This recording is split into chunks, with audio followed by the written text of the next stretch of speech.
Well, I'll be dang. Good day. So today we will be checking out an accessory for your bicycle or motorcycle. This is the universal cell phone holder. Okay, let's check it out.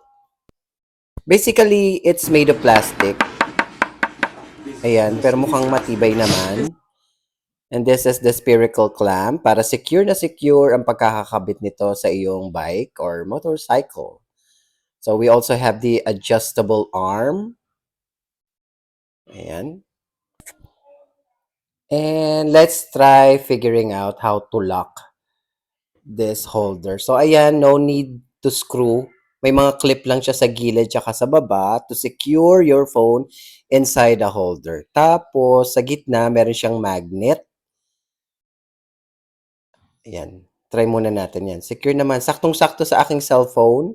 Bali ang size nito parang kaya nito yung 6 inches na cellphone na may 6 inches screen. Okay, secure. So, ayan, sa paglalak niya, just clip the locking system sa gilid tsaka sa baba. Tapos, yung kanyang plastic, ay, ayan, no, pwede mo pa ring ma-access ang iyong cellphone. So, halimbawa, umuulan, no need to open it again para kontrolin yung cellphone mo. So, ito yung sinasabi natin yung magnet. Tapos may metal na kasama din ang cellphone holder na ilalagay mo sa likod ng iyong cellphone para mas lalong secure ang iyong cellphone. So yan, lagay mo lang dito sa middle part ng iyong cellphone. Meron naman siya, yan na yung pandikit. Then, kapag okay na, click mo lang, lagay mo lang dyan ulit sa loob. So technically, basic. Hindi naman siya no-brainer na kung paano siya gamitin.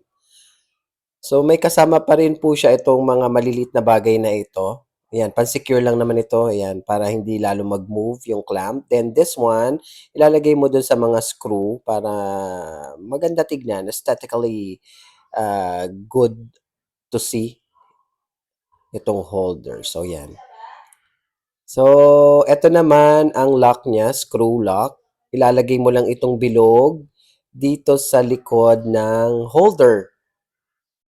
Yan. Tapos, ayan. Adjustable, yung bilog na to makes the holder adjustable so you can place yung cellphone mo na mas visible sa iyong paningin. Ayan. Okay. Ayan. So, kabit na agad. Kakabit mo na lang sa iyong cellphone or sa iyong motorcycle. So, yun. Technically, ganun lang siya kadali. Easy peasy. Ayos na agad. Kabit mo na lang. Kakabit mo na lang.